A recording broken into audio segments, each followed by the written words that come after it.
There we go. Hello and welcome, gorgeous humans. Welcome to Project Woman TV. It feels like a lifetime since we was here last. But what better way to kick it off than with myself, Abi Adams, and these two awesome women. I mean, I'm doing this because this is the way that I can see them on my screen. But over to this woman. Now this woman. Now this woman. Thank you for that intro, Abby. You're on my left, and Lenise is down there. Anyway, welcome everybody. I'm Fay, founder of 9 to 5 Menopause. And during my travels, interviewing people and talking to different people, the lovely Lenise approached me to be on her podcast. Now, Lenise is the host of Period Story, and she's also an author of You Can Have a Better Period. So welcome, Lenise. Hi, thanks for having me. My pleasure. So I kind of want to find out a bit about you, because last time it was reversed the other way, and I was very intrigued about who you are and how you came to be doing what you do. So give us a bit of background about yourself. Yeah, so I am a nutritionist specializing in women's health, hormones, and the menstrual cycle. And as you say, I'm the author of the book, You Can Have a Better Period. I'm also a yoga teacher. I teach at Frame in London. And how I came to do what I do, I mean, everyone kind of has like an origin story if they're working in the health space.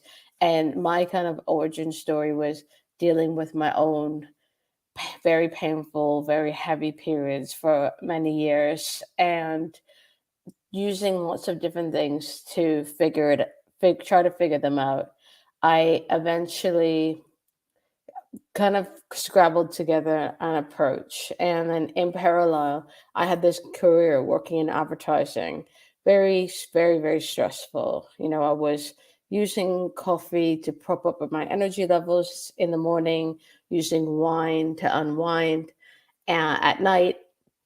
And it got to a point where I was just like, I don't know if I can carry on like this. It was becoming very unsustainable. And then I got pregnant with my son, and that kind of spiraled into a whole like, what am I going to do next? I just don't want to be working like this and being a mom. It just wasn't something that I envisioned for myself. And I started to think about, well, actually, I've always been really interested in health and well-being. Wouldn't it be interesting to build a career around that? So I thought, well, what if I retrained as a personal trainer? And I was like, I don't really want to do that. Then I thought, okay, what about nutrition? And so that's where I retrained. I worked freelance while I was retraining. My son was very young at the time while I was doing it, so it was very, very challenging. And then I graduated and I set up my practice, and yeah, that's kind of how I got into doing what I do. Is kind of my own personal journey of health and well-being, trying to figure out my periods, my hormones, and then thinking, well, wouldn't it be great to help others on that same journey? Interesting. And how long ago was this? So I set up my practice 6 years ago. Oh, wow. And because you've obviously expanded along the way. So when you initially set up your practice, how did you get women to come to you, so to speak? What was your kind of niche to kind of pull the women in to be able to help them? It's always been around periods and hormone health, and just really talking about quite openly about these things online. So the first year and a half was really, it was quite challenging, just setting everything up, template systems, getting in those first clients. But then once you kind of have your first clients and you start to build from there, you know what works and you know what doesn't work. But initially it was very much about like, it was friends who had seen that I had I had graduated and I had set up my practice, who were like, yeah, we've been waiting to work with you. And then started getting recommendations and building testimonials. And then it just kind of went from there. But it wasn't easy. And I think sometimes you see people online and they make everything look so easy, but it really isn't. Yeah. It really isn't. I totally get. Go on, Abby. Because I'm like, oh, period chat, yes. You say about it not being easy. I think it's almost like a metaphor for a woman's life, isn't it, really? It's not easy. It's kind of ingrained within every cell of our body.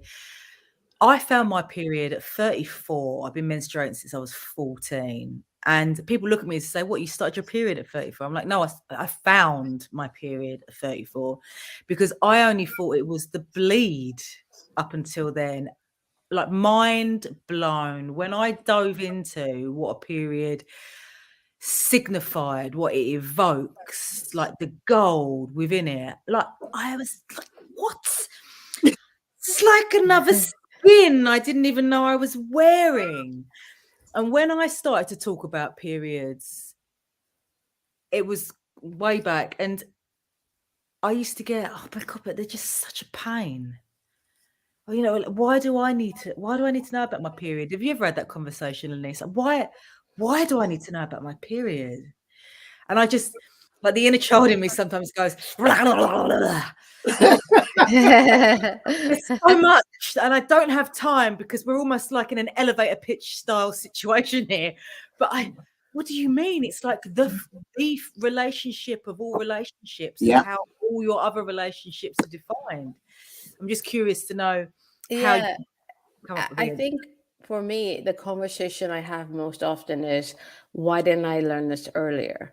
Yeah. Because I tend to, when I talk about periods and menstrual cycles, I talk about it in a really matter-of-fact way. And I know, in this space, people talk about menstrual health in a variety of different ways, but my approach has always been very matter-of-fact and very much like, I want this to be understood by everyone. So I'm not going to couch it in a lot of kind of like very scientific language that will make it intimidating for a lot of people to feel involved. It's very matter of fact, very kind of to the point. And that's how I wrote my book as well. I wanted it to be easy to be understood. And so the most common thing I get is, why didn't I learn this earlier? Or why wasn't I taught this in school? You always get people who they approach these conversations with shame because it's I interviewed someone for my podcast this morning, and she comes from an Asian background, and she started a period when she was 10. And the first conversations were all about shame because her mom was ashamed that she had started it so early. She said it was too early and she was ashamed. And so I think just kind of deconstructing that conversation around shame and making people understand that this is a normal bodily function and doing it in a very matter-of-fact way has always been my kind of modus operandi in this space. And then people can take from it what they will. If they just want to learn about their period and ovulation, great. If they want to go deeper and learn more about their menstrual cycle, great. But it's just really about that kind of, what can you take and then leave what you don't want to take. Yeah. What do you want to leave? There's no aspect of this that you ever want to leave, I don't think. I'm like, my God. But people still find it taboo. Yeah. It's still a taboo subject. It's mad. I know. Yeah. Then I like to go on to poo. So if they find periods are taboo, I like to go on to poo just to bring it up.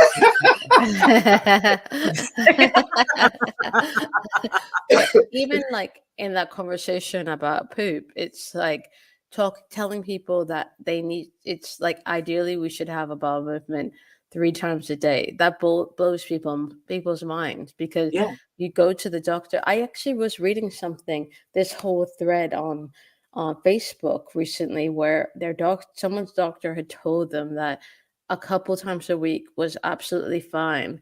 And what I found really encouraging is that in the comments, people were saying, no, that's not normal. You know, I think that like the education is coming in the space where people know that actually at least once a day, that's what you want to aim for. Yeah, Twice because a week. Where does this doctor live? Do not go there. like, I can't even get my words out, because to me, I always equate poop with toxic waste in your body that needs to be shed, and that's just how I look at it. So if you're pooping twice a week, that build up in your gut must just be, not good. Well, I think that's why some people talk a lot of shit. I think just kind of this conversation is really interesting because, you know, when you're constipated and you kind of have this backed up feeling, that can translate to this kind of backed up feeling in a lot of aspects of your life. And so many women are dealing with like low level constipation and this kind of like feeling of being held back. And like, you know, maybe I'm taking it a bit too far here, but Never. it's, you know, it is a release. It's one of the releases that we have. And, you know, it just, I find it frustrating when, you know, you hear that actually doctors saying being constipated is normal, because it's not. It's not. It's not, because everything in your body is so, you're right, you're being held back. It's stuck.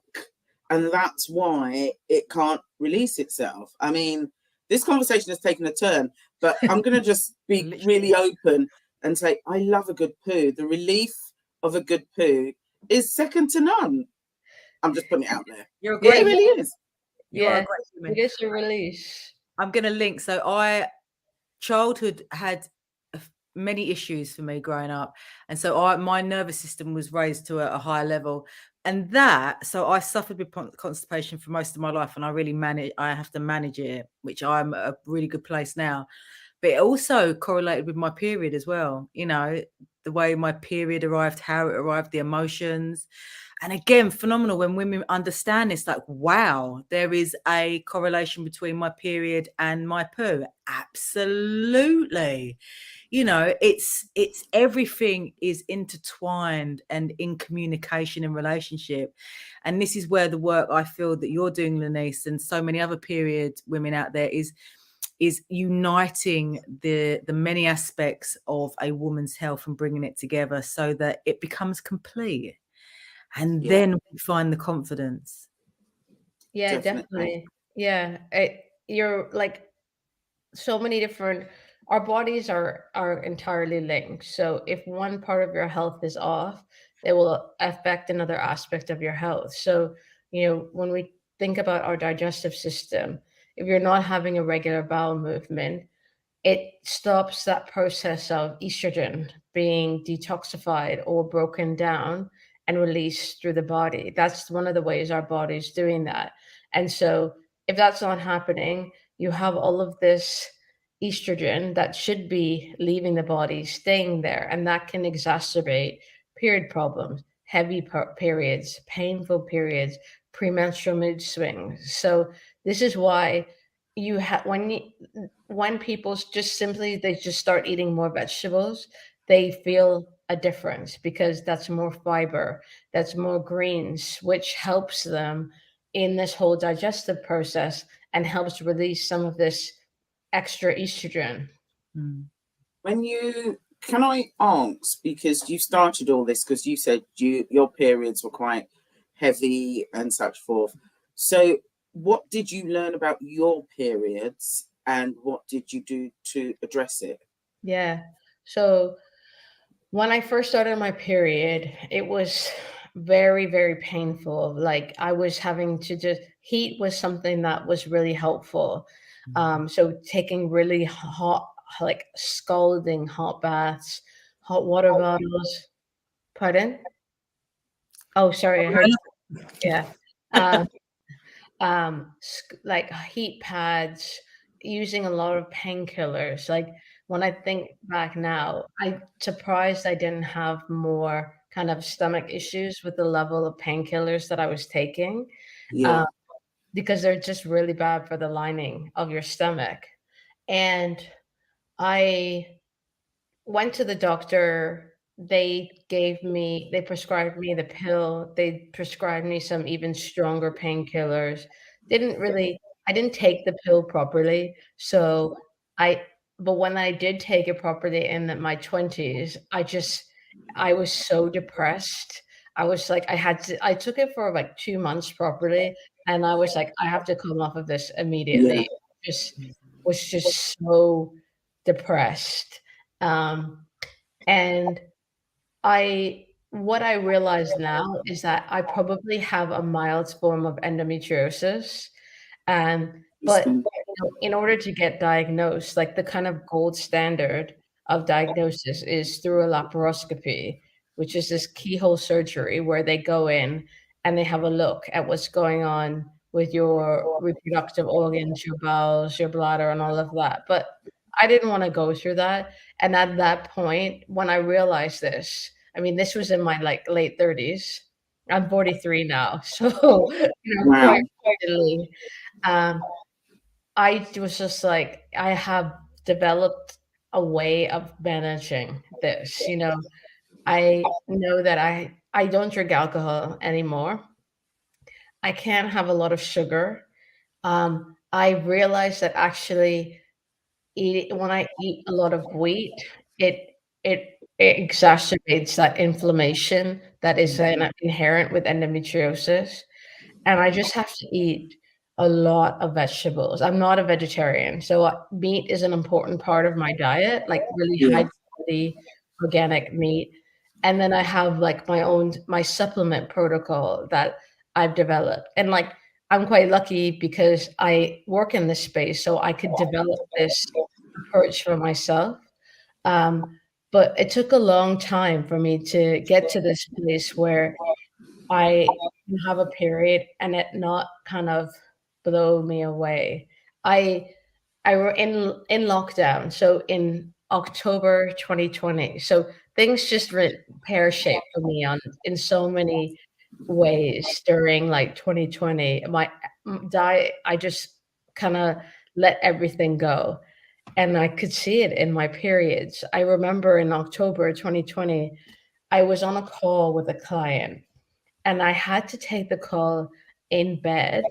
And I was literally, I was holding onto my pillow, but holding it like this so the client couldn't see because I was in so much pain, but I My didn't God. want to like, I was kind of pushing through it. Yeah.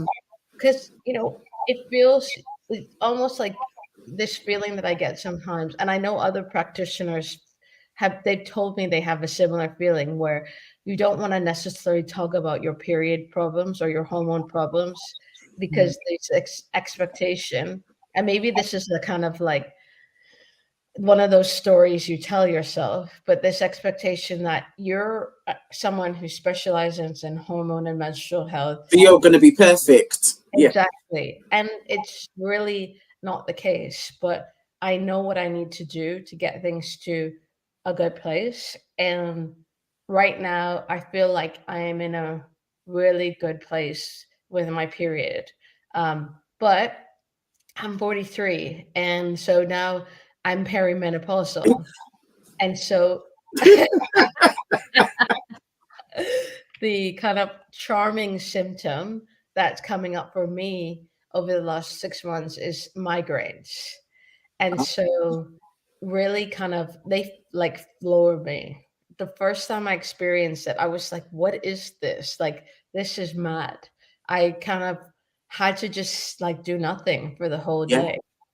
But I figured out an approach to addressing the migraines, and touch wood, the last kind of 2 cycles, I can feel them kind of on the kind of edges. Yeah. I feel like I have an approach to managing them really well now. So hopefully I'm not jinxing myself because my period is coming in the next like week. Oh my gosh. Now, women are different. We're all very different, and we all have different symptoms for menopause, periods and stuff.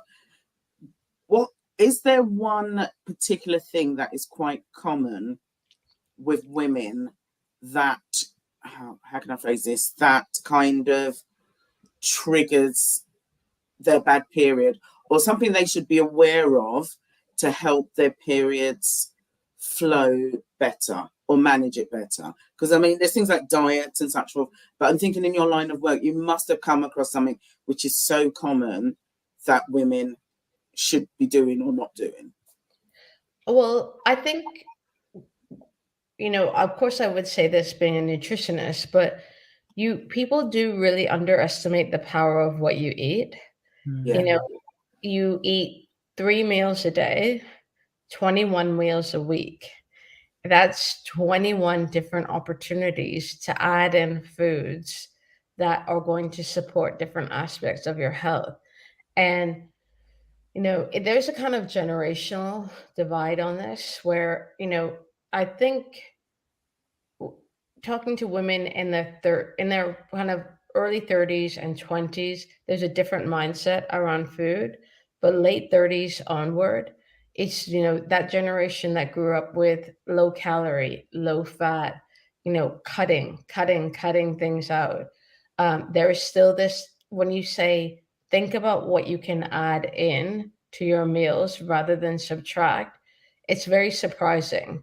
Oh, you're telling me to eat fat? Oh, you're telling me that actually meat might be okay? Oh, you're telling me to add this? It's very surprising. And simple things like adding, like I talked about vegetables, adding in more of this family of vegetables called cruciferous vegetables can be really helpful, especially if you have painful or heavy periods, because they're so beneficial for the liver in the work that it does to break down estrogen, so beneficial for the gut. And so just something, it's very surprising to people when I say, just think about what foods you're adding in, because in this nutrition space, it's very much about sugar is bad, gluten is bad, dairy is bad, and coming into this with a mindset of restriction, I don't think helps anyone. Of course, there are situations where taking certain food groups out can be helpful, but that's not the place that I like to start. So food really is powerful. And I do think that, people do find that surprising, that little tweaks in what they're adding into their meals can really make a big difference. Can I just interject here? So me and my husband are currently on the liver cleanse, and my husband turned around and said to me this morning, "You're never doing this to me again." I didn't realize how much I love food. And I said, yeah, but after these 2 weeks, you're going to realize and you're going to reset how you see food. It's phenomenal. I went to a networking event this morning. Everyone's drinking coffee around me, and I'm standing by them going, are you okay? Yeah. I'm just on a liver cleanse, so I'm just inhaling your coffee fumes right now. But you do, like what you said, Lenise, is that really, and I heard this on Dr. Ranjay Chatterjee, is that right? The doctor? Yeah. And he said, you don't eat food, you eat your emotions. Yes. And you can see your emotions when you're doing something like this. You can see your emotions before you, which is basically boredom. That's the only reason you eat, like the food is there. I wasn't even hungry up until 10 o'clock this morning. It's acknowledging all of this. It's phenomenal. And I totally agree with you. Food is so important. And I feel that we have to give people back their responsibility of their food by understanding what food is. Because, when you say take out sugar, a lot of people don't realize what foods are actually sugar, even the greatest of foods that we eat and consume. but it's getting into the emotional aspect first. Like, why are we eating this stuff? You know, what gap are you trying to fill? What are you trying to numb out from? You know, at the end of the day, it's almost as bad as taking drugs sometimes for some people, isn't it, with our food? Yeah, I mean, I think there is a lot of pleasure in eating, and it doesn't have to be negative. Sure, Mm, people do eat for emotional reasons, and like emotional eating is a big thing. You know, look at people online, they're talking about the snacks that they're gonna have in the evening, and like, oh, I need to have my snacks. And, of course, there is emotional eating, and there's an emotional side to why people will eat certain foods. Um, but I do think, acknowledging the power of not why we eat, but also what we eat is mm, really important. Because I remember, like, even like 5 years ago, having this conversation around food and just saying to people that actually it's okay to eat better. I think in this country, it's very bizarre. Mm. There's this very class-based conversation around food, and people think that, it's okay to just, of course, convenience food have a role. Like if you're super busy, and say you're a mom, and you just need to get some food on the table, getting like some bird's eye fish finger can sometimes Yeah. do the job. But there's this kind of like conversation where people, as like a badge of honor, well, I don't cook, I don't, I mm, don't cook. And I just find that bizarre, because there's a pleasure that we get out of eating, Mm. but also the pleasure that we get out of preparing something mm, for someone else, and knowing that, you're giving them something that is going to taste good, it looks good, but it's also going to be so helpful for so many aspects of their health. I'm Canadian. I lived in the UK for 20 years. But it's the attitudes around food and like health, still find so bizarre in the UK sometimes. Yeah, it is quite weird, and it's funny when you say, because I live on my own, so sometimes preparing food can sometimes seem like a bit of a chore, and I mm, have to, and I always kind of check myself, like if I've gone 3 days or so where I've just been cheese on toast or something really easy, I'm aware. And it's funny, as I've got older and going through the menopause, I know when my body needs vegetables, when it needs some greens and stuff like that. And then when I eat them, it is like a joyous feeling. I'm just like, yum, yum, yum, yum, yum. That was nice. mm. Like 20s and 30s, I didn't see a vegetable for love nor money. I was too busy partying, drinking too much alcohol, and just having a good time. But yeah, as I've got older, I've realised, yeah, I won't tell you too much more about that. But as I've got older, I've realised I just need those more nutrients and stuff. And I just want to quickly ask, you mentioned those vegetables. Chris, I'm not very Crucifer. good with words. What vegetables are they? Yes. So broccoli, cauliflower, Brussels sprouts, kale, kohlrabi, they all come from the same plant. And they have some compounds in them, that nutritional compounds in them, that are really powerful for the liver. And because the liver, everyone thinks about the liver and alcohol. And, if you drink too much, your liver is working overtime, because the liver alcohol is very toxic to the body. And, research is coming out that basically saying that there's no level of alcohol that is actually healthy or safe for the body. Yeah. Mm, There was all this research, oh, how a glass of wine, you get these antioxidants. No, yes, but you can get them in other ways. Yeah, Really, like there's no level of alcohol that is actually safe for the body, because it's toxic. And I don't use toxic in like that kind of like throwaway way that a lot of people will use online. It is very, very disruptive to the liver, because the liver is so important for, in this conversation about hormones and menstrual health, for the way that we break down hormones.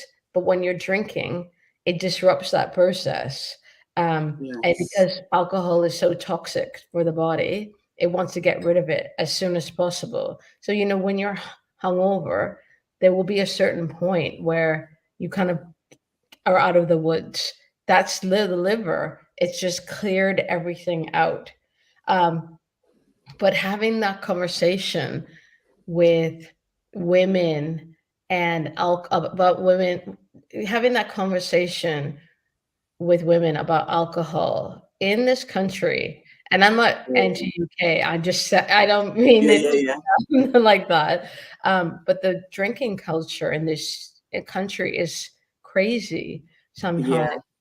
And I Yes. have, yeah, it's like birthday party, alcohol, baby shower, birthday party, alcohol.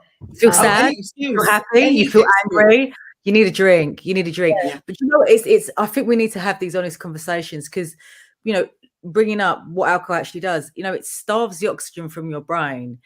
It can impair your muscle growth, it can damage your bone growth. And as a woman in midlife that's going through perimenopause and menopause, you're doing that anyway. So to then bring in alcohol, you're just exacerbating that. And that was a big thing for me. You know, this year I decided that I'm not drinking, and it just doesn't sit with me anymore. I just can't, it doesn't, I feel rubbish drinking anyway. I've always been pretty poor at alcohol. You know, I gave it a good try, like Faye. I gave it my all in my early years. And I think I can safely say I've been there, done that, and I'm quite happy to come out the other side. But we need these honest conversations so that women know, so that you're not going in blind. And if you want to choose to keep on drinking, that's absolutely fine. But at least know the facts. Know the facts so that when the time comes, you're not so shocked by it. Yeah, 100%. I had this client once who she came to me because she was having really heavy, really painful periods. And then we had the conversation about what she was eating. Then we had to have the conversation about how often she was drinking, because she was drinking every day. And at the weekend, it was binge drinking. And she would say, oh, well, you know, I can't not drink with my family. It's an Irish family. You know, that's just what we do. And I was like, but you want to reduce your painful periods. You want to reduce the bleed. You also want to get pregnant. You know, let's have that conversation. You know, like you have to like drink. If you don't want to stop drinking, you have to drink in a more mindful way, because it's causing all of these issues. And it took so long for her to kind of put two and two together. But there was just this resistance. Oh, well, if I don't drink, people will think I'm boring. Or how will I be able to do this if I don't have a drink? It's I found it very maddening. Yeah. It's a weird one because I've never had a problem with drink. I used to go out, party, whatever. I love the way you say that, Faye. Sorry. I have never had a problem. No, but there is a but coming. So I've never really had a problem with drink, but as I've got older, I've become more aware. Obviously, going through the perimenopause, menopause, I get hot sweats, so I'd like drink less, or I'd make sure I drink water. But it is funny the relation we have, or what we use alcohol for. Because the year my mum passed away, and I kind of jokingly say this, but I was well aware of it, and I spoke to my counsellor about it. I was basically a functioning alcoholic. I drank so much wine. I had 4 weddings that year of really close friends, and I turned 50 and my mum had died. So grief, any excuse for a celebration, and I was just drinking. And there was a point where I took the recycling out, and even I could hear the bottles clinking. I was saying, this is not a good look. It's not a good look. And I say to my counsellor, I went, I'm drinking a lot. And she says, are you worried? I went, nope. And I just carried on. But since then, my drinking has just fallen off a cliff. I just hardly drink anymore. I go out, and like my friends are a lot younger than me. Well, I say younger, about 5 years. And they're still like drinking and stuff. And I'm like, no, I'll have a glass of water. Or no, I'll just have a little bit. And they're like, I could tell they're like, come on, Faye. And I'm like, nope, I know what's good for you. I know I can't sleep on it. Do you know, and all these kind of things. So yeah, it is interesting how we view our bodies, what we put in it, and learning what it does to our body, what is a benefit and what is not a benefit. So I do find that really interesting. Lanice, I don't know about Abby, but I could talk to you for so much longer, so much longer. But I have a final question for you. And the question is, knowing what you know now, what you do and what you learn and what you've learned, because one of the things we want to do, we want to make, this is a women predominantly Project Woman TV YouTube channel that we're doing. But also, we also want to educate men. We kind of want them to know stuff. So knowing what you know now and what you've learned along the way, what would you tell to your male alter ego to make them aware? Male alter ego. Yes. As in, like, in terms of knowledge and supporting their wives or their partners or something. Oh, okay. I get you.